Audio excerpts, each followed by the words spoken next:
une bonne soirée.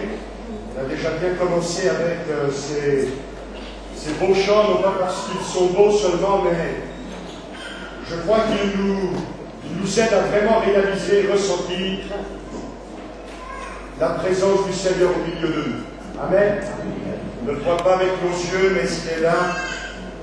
Et s'il est là, c'est parce qu'il a la volonté de nous faire du bien, de nous parler, de nous bénir.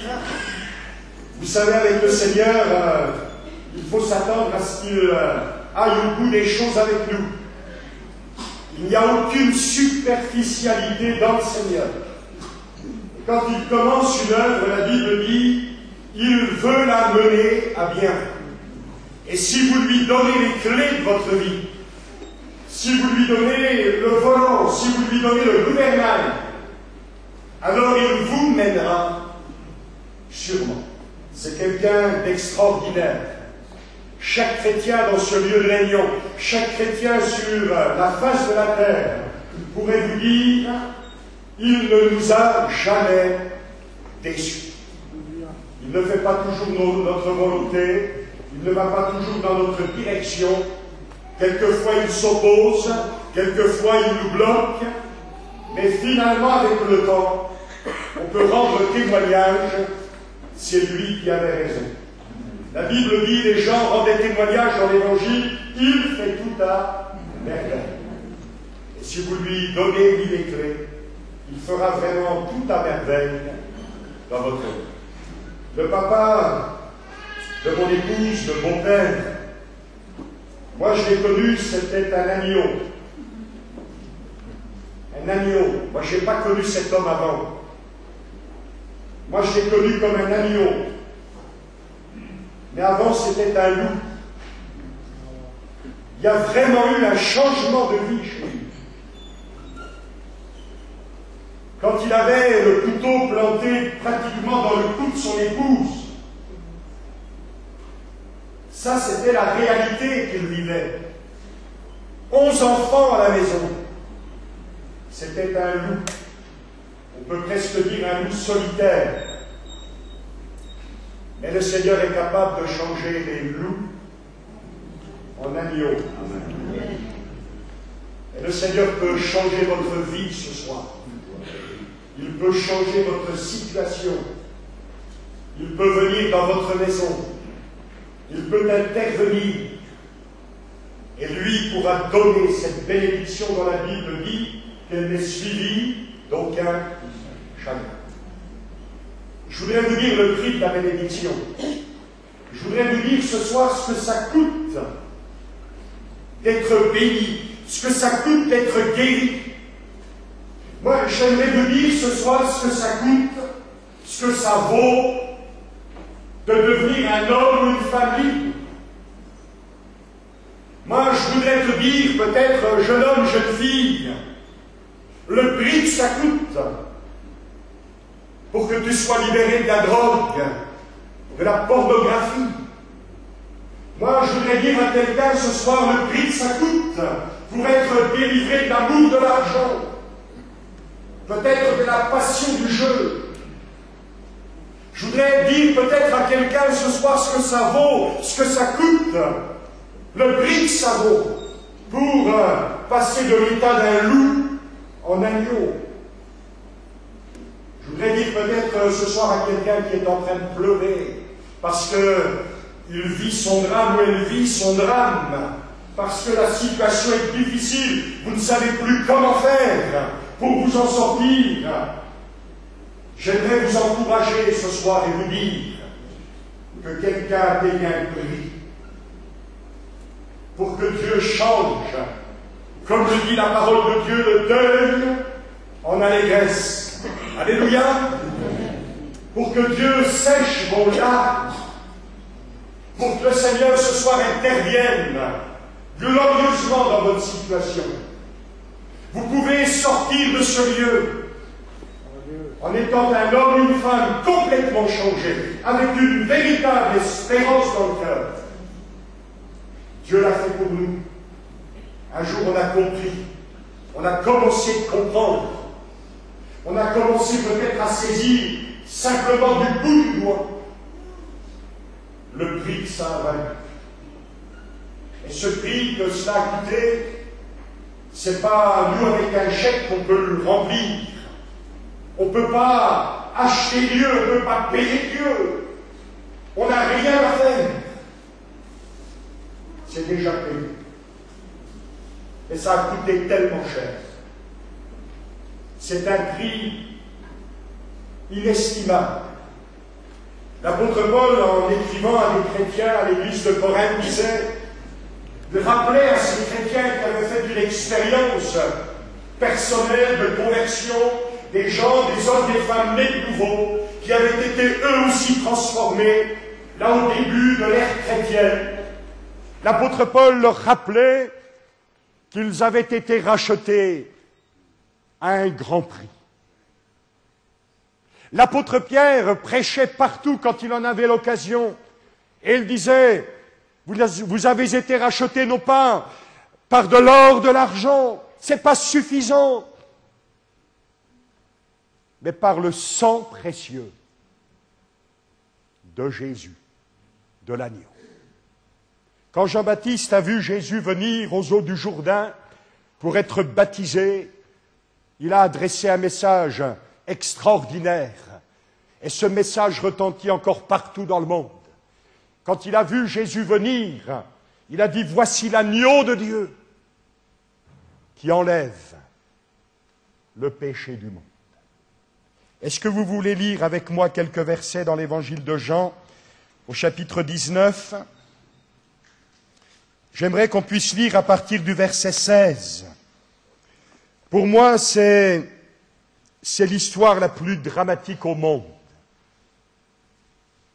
Pour moi, c'est l'endroit, c'est le moment, c'est l'instant pour l'humanité le plus important. Le centre du monde, c'est pas la France, c'est pas les États-Unis, c'est pas monsieur ou madame un tel. Le centre du monde, c'est pas un gouvernement, c'est pas un chanteur, c'est pas une vedette de ciné, c'est pas Zidane ou quelqu'un d'autre. Non, non, le centre du monde, c'est un endroit à l'écart de Jérusalem. C'est un endroit qu'on appelle le mont Golgotha. La Bible appelle cet endroit-là le lieu du calvaire.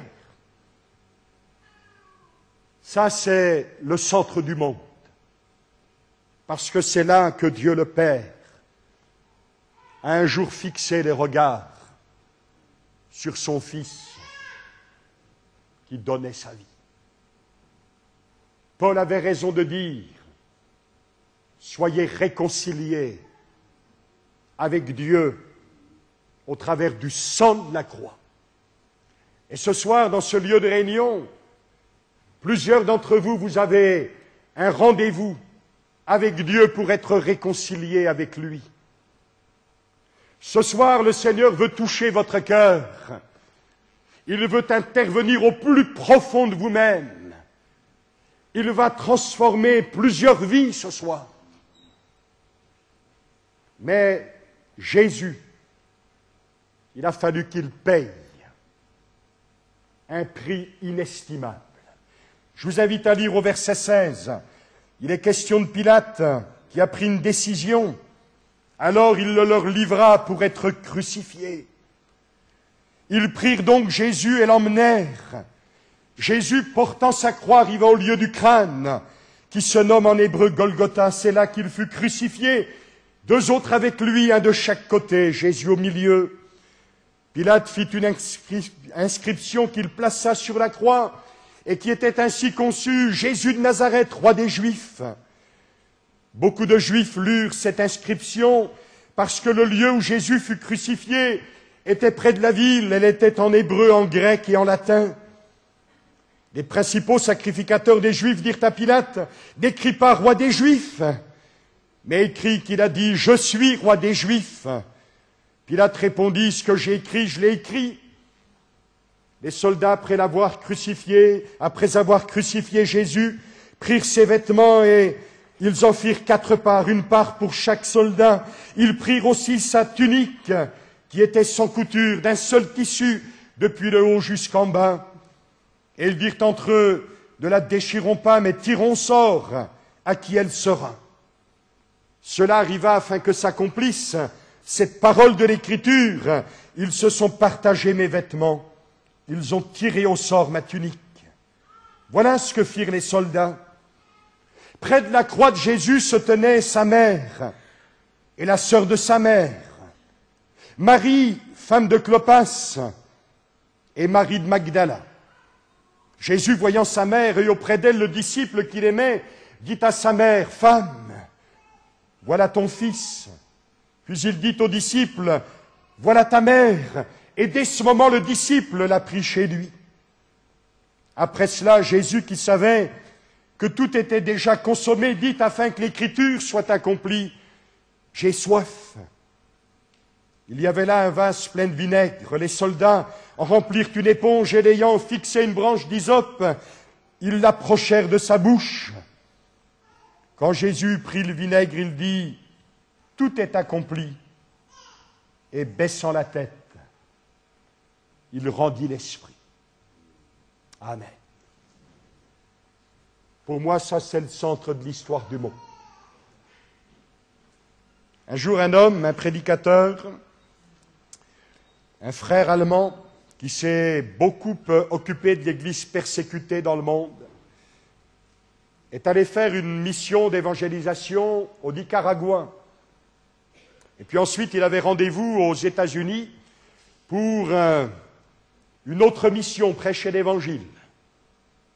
Et quand il est arrivé à la descente de l'avion, au passage de la douane, on l'a arrêté. On a dit, mais monsieur, vous ne pouvez pas entrer aux États-Unis. Il a dit, mais je suis attendu. Monsieur, vous ne pouvez pas entrer aux États-Unis. Vous n'avez pas de visa sur le passeport. Vous ne pouvez pas rentrer.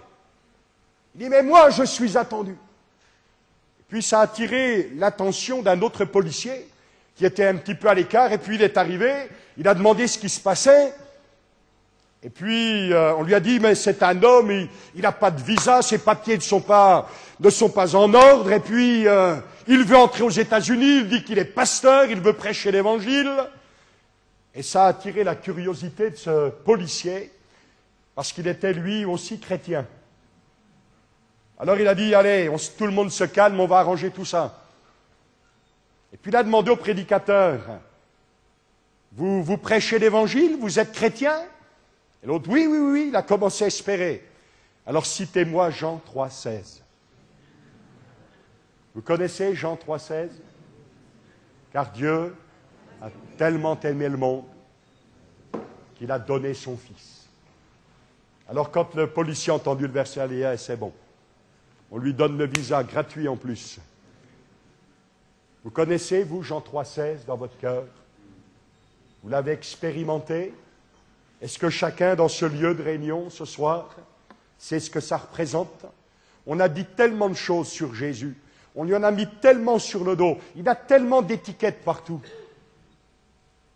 Mais le Père dans le ciel, quand il a envoyé son Fils, a fait entendre ce message. Voici mon Fils bien-aimé, en qui j'ai mis toute mon affection. Écoutez-le. Dieu a tellement aimé le monde qu'il a donné son Fils.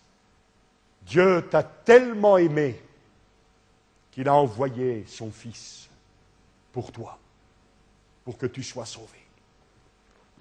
Si on réfléchit quelques minutes ce soir aux personnages qui se sont trouvés à la croix, moi, je crois que derrière ces quelques personnages, hommes ou femmes qui étaient là, assistant à la mort de Jésus, il y a là un petit peu l'homme, la femme représentés tout au long des siècles. Et ce soir, j'aimerais vous dire que la croix pour Dieu, c'est l'éternel présent. Et ce soir, en écoutant la prédication de la croix, c'est comme si Dieu nous ramenait, il y a presque 2000 ans, à nous trouver là, nous aussi, devant le Seigneur, en train d'offrir sa vie. Et c'est important de savoir pourquoi le Seigneur a offert sa vie. Oui, ce prix qu'il a payé pour employer les mots de l'Évangile. Qui se trouvait là? La Bible dit quelques femmes se trouvaient là. Parmi ces femmes, sa mère, Marie. Marie, sa mère, était elle aussi à la croix du Calvaire. Mais pas seulement parce que c'était sa mère,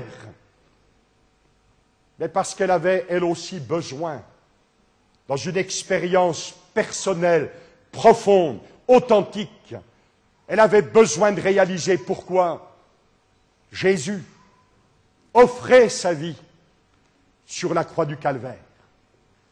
Et ce qui est formidable, c'est que quand nous lisons dans le livre des Actes que Marie, la mère de Jésus, se trouve avec les 120 dans la chambre haute, eh bien ce jour-là, le jour de la Pentecôte, eh bien elle est devenue la première femme pentecôtiste. Le baptême du Saint-Esprit lui a été donné parce qu'elle était née de nouveau. Avez-vous déjà lu dans l'Évangile le témoignage de Marie, la mère de Jésus? Voulez-vous recevoir son témoignage?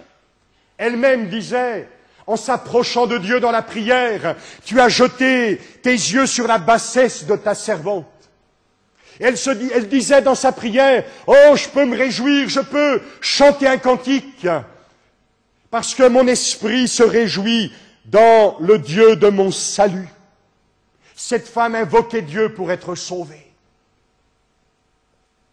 Et moi, il me semble voir au travers de l'exemple de cette femme remarquable, cette femme qui a été choisie de Dieu, il me semble voir derrière cette femme des milliers de cœurs d'hommes et de femmes qui cherchent Dieu, qui aiment Dieu, qui quelquefois même adorent Dieu sans le connaître, qui ont un cœur dirigé vers les choses de Dieu, mais encore enténébrés, qui ont besoin de recevoir de lumière. Et peut-être ce soir, vous êtes là dans ce lieu de réunion, parce que depuis des années, vous cherchez, alors vous avez pratiqué sincèrement, de tout votre cœur. Vous êtes allés dans des endroits religieux, vous avez peut-être fait des pèlerinages. On vous a dit, mais faites ceci, dites cela. Et puis au fond, vous n'êtes pas encore satisfait dans votre cœur.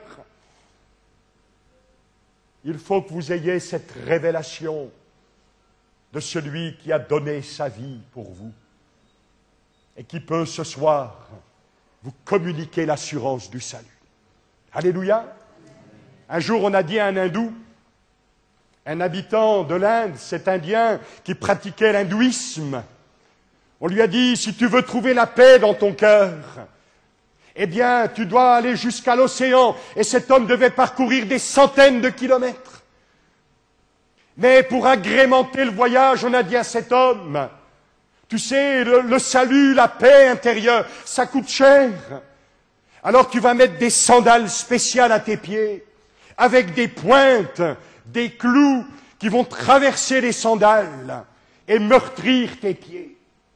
Et cet homme a enfilé ses sandales et il a commencé à faire ses dizaines de kilomètres. Évidemment, les pieds en sang, cet homme a été obligé de s'arrêter. Et voilà qu'un soir, eh bien, il est arrivé près d'un village, il s'est tenu à l'écart sous un arbre. Il essayait de soigner ses pieds. Et puis un homme est arrivé. Il est arrivé là près de l'arbre, il avait un livre dans sa main. Et puis 2, 3, 10, 20, peut-être une cinquantaine de personnes ont rejoint cet homme avec le livre. Et puis, quand les gens se sont installés, cet homme a ouvert le livre. Il a lu quelques versets de la parole de Dieu. Et tiens, justement, il a lu ce verset formidable de l'Écriture. Le sang de Jésus purifie de tout péché. Et quand cet homme, les pieds ensanglantés, souffrant, a entendu cela, le sang de Jésus purifie de tout péché. Son cœur a été touché. Il a été bouleversé. Il a dit, mais moi, je n'ai pas besoin de souffrir. Je n'ai pas besoin d'aller jusque vers l'océan. J'arrête ma folle course.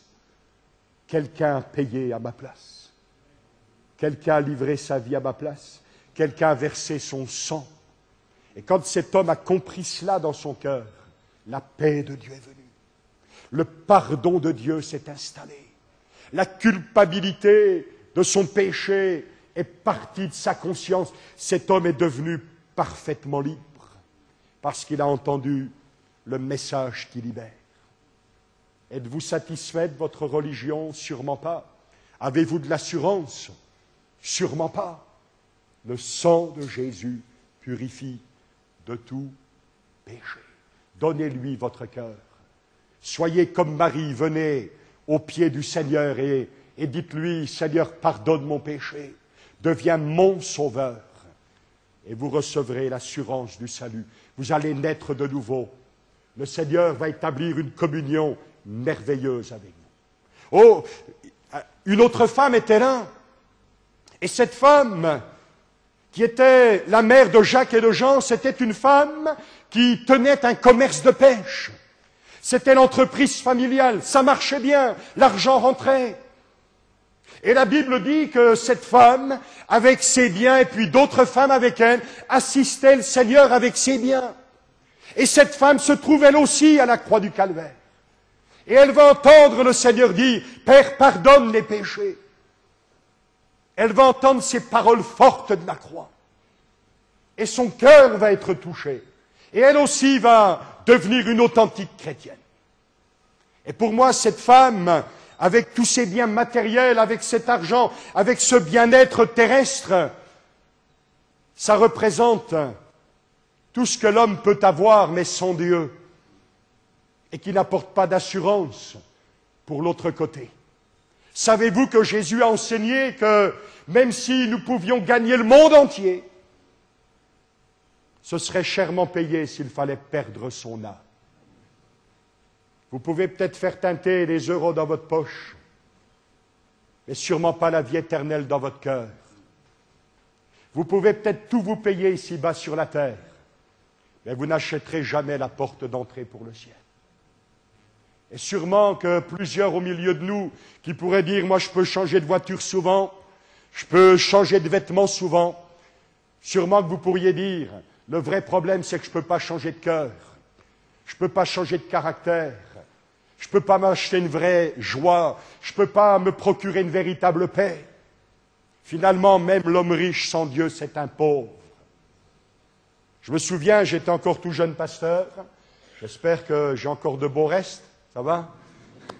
C'était mon premier poste, et l'Assemblée qui m'avait envoyé m'avait même fait le cadeau d'une belle valise, vous savez, les Delsey, là. C'était les sacoches pastorales de ce temps-là. Alors moi, j'étais tout fier avec ma Delsey, commençais à prêcher l'évangile de tout notre cœur. Et puis, il y avait ce petit troupeau, puis il y avait cette mamie au milieu du troupeau. Et puis, moi, je la voyais dans les réunions, et elle écrivait. Je lui dis, tiens, moi, il y en a une qui s'intéresse à ce que je dis, qui prend des notes. Ça m'encourageait. Je ne sais pas, peut-être qu'un frère avait beaucoup de discernement. Je ne sais pas s'il a lu ce qui se passait dans mes pensées, dans mon cœur, mais un jour, il m'a dit, vous savez, frère, la sœur là qui prend des notes, là, la mamie, là, elle n'écrit pas vos prédications. Alors, j'ai commencé, vous voyez. Je dis, alors qu'est-ce qu'elle fait? Je dis, elle compte ses sous. Alors là, j'étais complètement par terre. Fait des additions, des soustractions, des multiplications. Je dis, je l'intéresse, celle-là. Alors, on m'a raconté quand même son histoire. Une femme millionnaire. Au moins, on peut compter. Mais quand elle est arrivée à l'église, elle est venue comme une clocharde. Et des fois, les gens sont bizarres. Elle venait mendier son pain alors qu'elle était millionnaire. Dans sa maison, il y avait des piles de billets dans les armoires. C'est authentique. Mais elle a tellement compté ses sous qu'elle a vraiment perdu la tête. Et vous savez où elle s'est retrouvée? À l'asile. Et quand elle est morte, vous savez qui comptait ses sous? C'est l'État. Elle aurait pu faire tellement de bien à l'œuvre de Dieu. À quoi servirait-il à un homme de gagner le monde entier s'il perd son âme?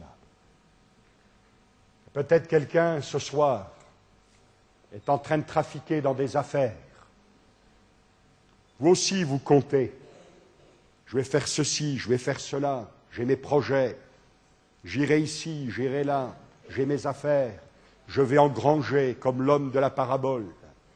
Je vais démolir mes vieux greniers, je vais en construire des autres bien neufs. J'ai un tas de projets, personne ne m'arrêtera.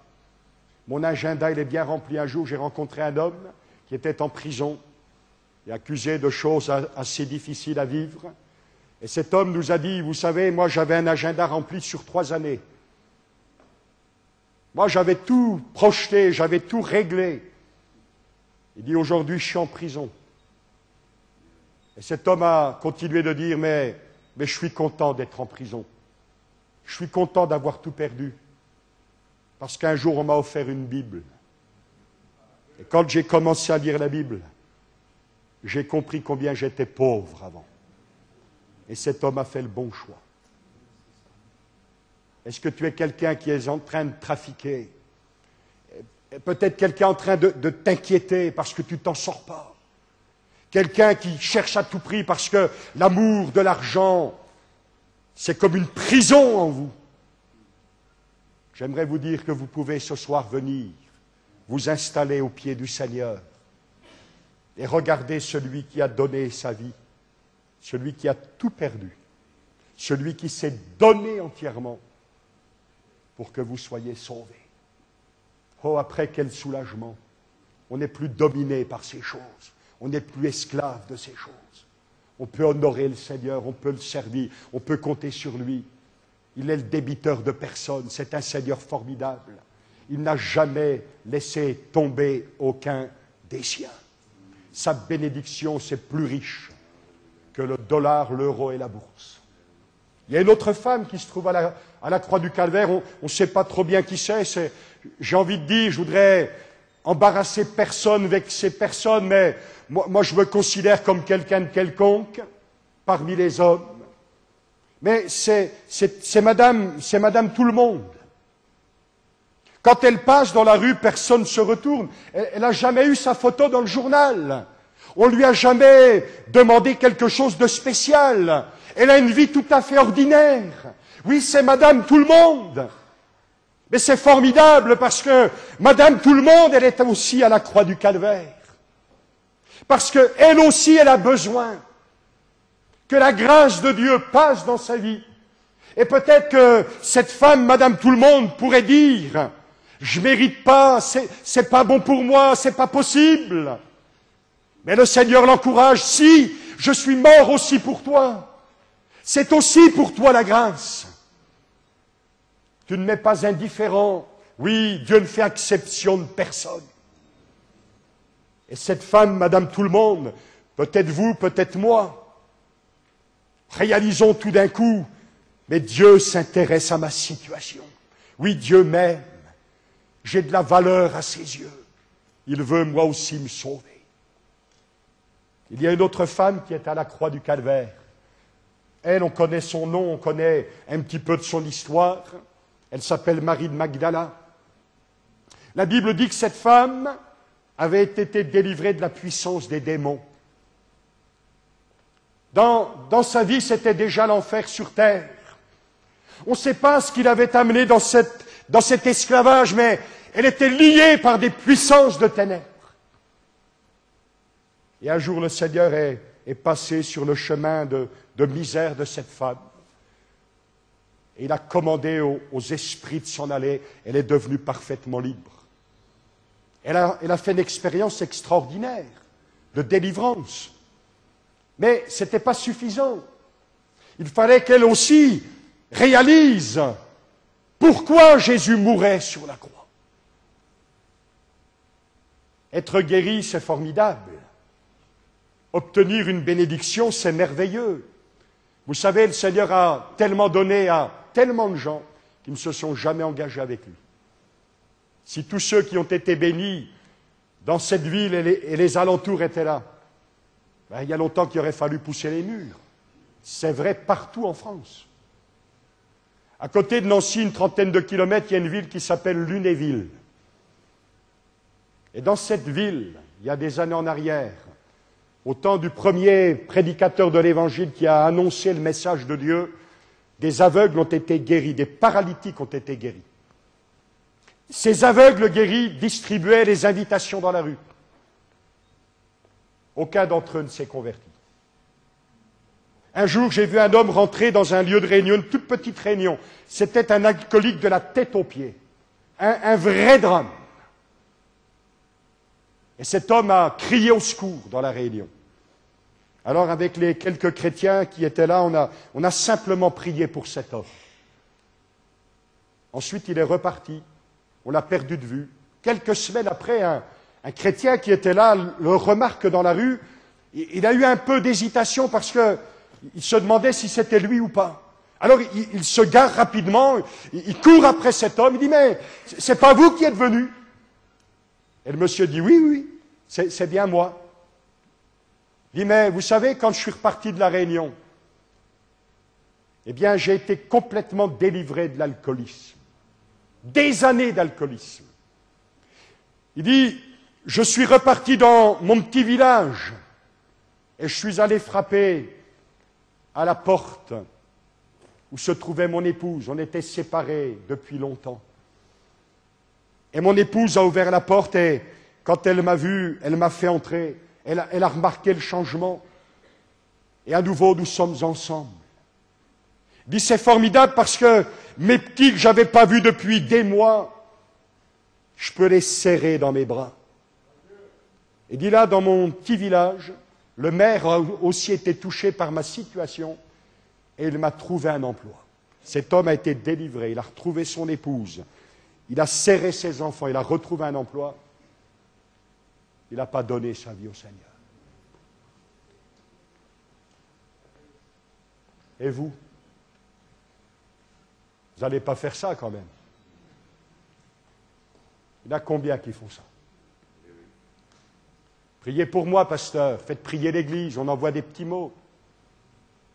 Dans la ville de Pont-à-Mousson, des gens ont été guéris du cancer, au temps où Paul Vallière a ouvert cette ville. Des gens envoyaient des petits mots. Priez pour nous. Ils étaient guéris dans leur maison. Et aujourd'hui, on est toujours un petit troupeau. Quelle ingratitude.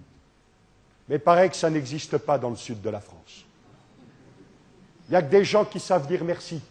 Et pas merci mammouth au champ ou ce que vous voulez, mais qui savent dire merci Seigneur. Vous savez, dans notre pays de France, on oublie aujourd'hui de dire merci Seigneur. Mais quand Dieu va fermer les robinets, qu'est-ce qui nous restera? J'ai visité ces endroits en Inde, au Sri Lanka, où le tsunami est passé. J'ai vu de ces maisons bâties sur le sable, écroulées. J'ai vu des pendules arrêtés au jour et à l'heure où la vague a frappé. J'ai vu ces milliers de maisons renversées. On a été au contact de ces centaines de familles durement touchées. Et nous pensons qu'ici, nous sommes en sécurité. Seigneur, je ne veux pas seulement une bénédiction. Je veux te donner ma vie. Je veux réaliser ce que tu as fait. Seigneur, je veux m'engager.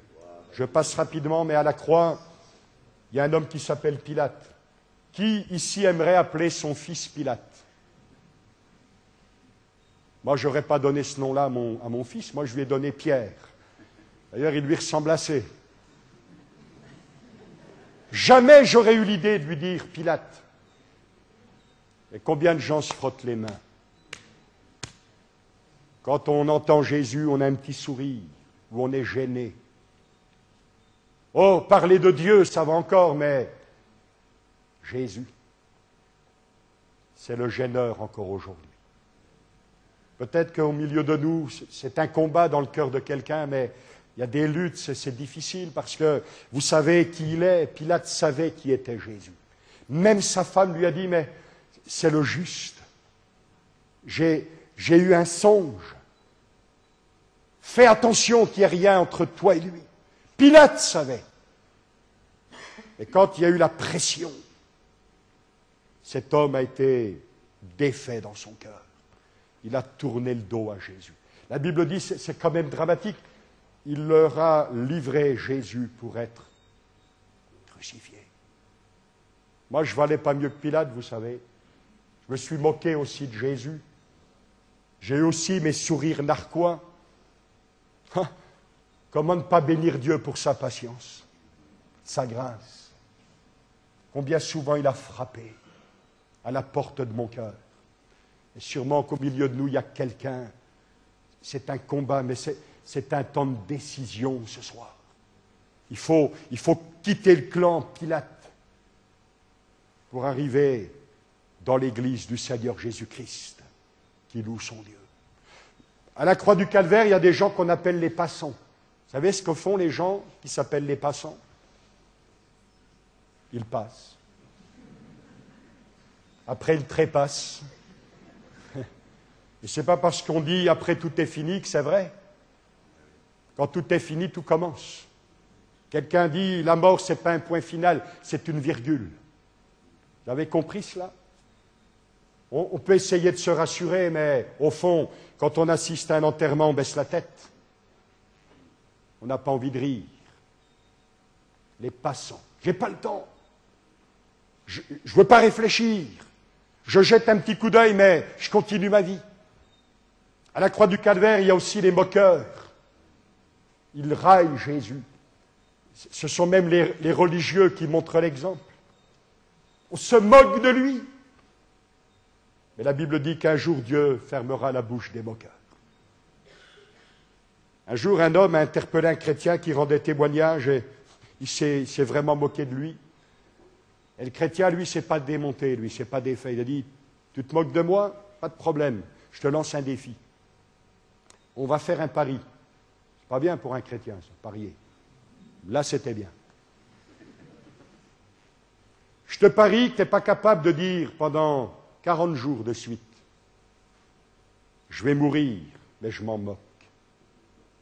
Je serai jugé, mais je m'en moque. J'irai en enfer, mais je m'en moque. Mais notre brave moqueur, plein de force, pauvre chrétien, 40 jours, c'est rien. On va essayer. Premier jour, deuxième jour, première semaine, ça va à peu près. Mais quand même, ça devient difficile, un peu rasoir. Puis voilà qu'au bout de quelques jours, quand même, tiens, il reçoit un avis de décès. C'est son copain, son ami. Il n'est plus là. Lui, si jeune, il est parti. Ça lui a mis un coup. Et le soir, avant de se coucher, il y a le défi. Alors rapidement, mais quand même, ça devient difficile. Je vais mourir. Je serai jugé. J'irai en enfer. Et toute la nuit, il est tourmenté par les rêves. Il voit son ami qui est parti. Il a même l'impression qu'il se trouve devant le juge. Il se réveille le lendemain, il a transpiré toute la nuit, il est dans un état. Alors il décide, demain soir j'irai m'étourdir dans les lieux malsains de la ville. Je m'en mettrai plein la tête.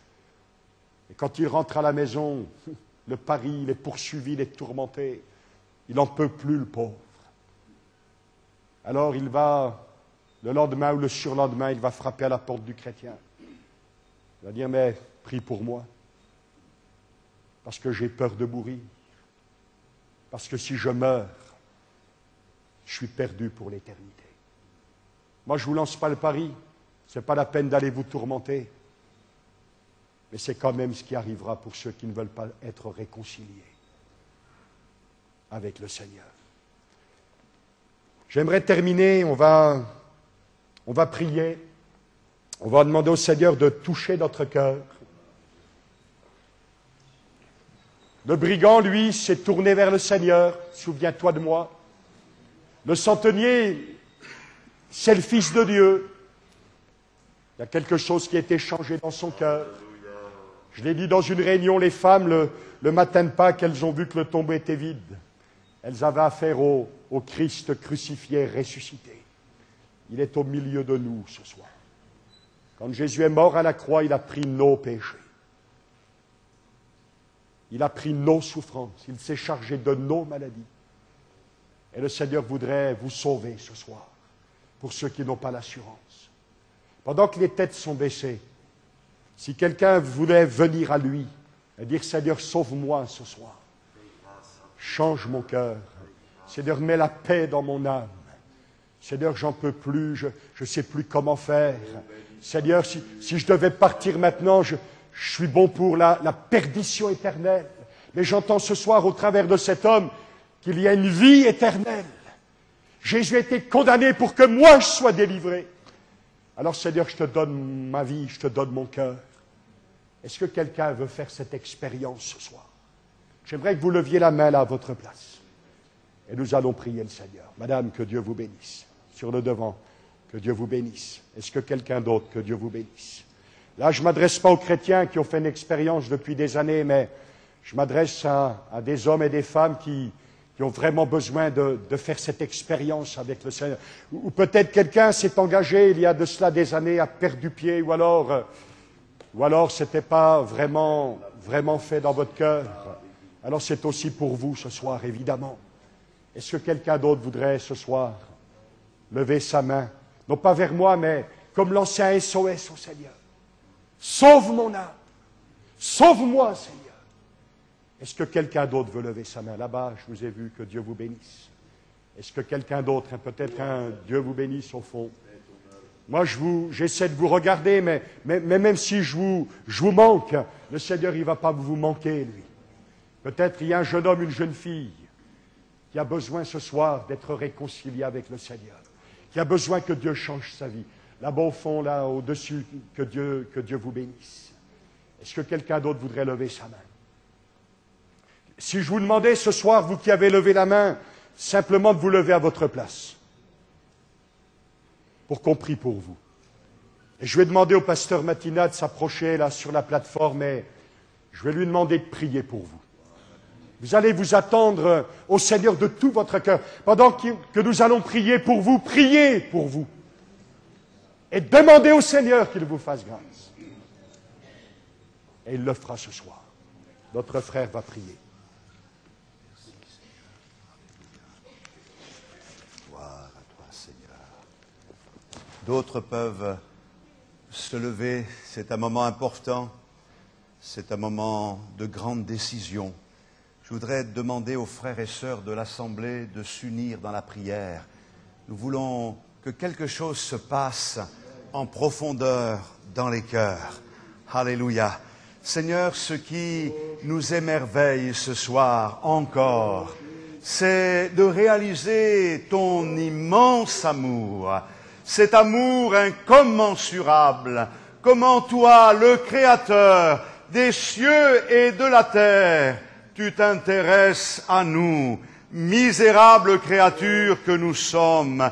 Seigneur, nous sommes dans l'admiration, car alors que nous ne sommes que des créatures de Dieu, nous t'avons méprisé, nous t'avons dédaigné, nous n'avons fait de toi aucun cas, et pourtant, toi, tu t'intéresses à nous, et tu t'es intéressé à nous au point d'aller jusqu'à donner ton propre Fils, le Fils unique du Père, Jésus, qui est descendu du ciel et qui a donné sa vie sur la croix. Aujourd'hui, tu nous rappelles ces choses, tu nous invites et tu nous interpelles. Il n'y a pas ici que des passants, des âmes qui se désintéressent, il y a des cœurs qui s'ouvrent. Et là où il y a un combat, une lutte, une résistance, étends ta main et que chacun reçoive ta grâce,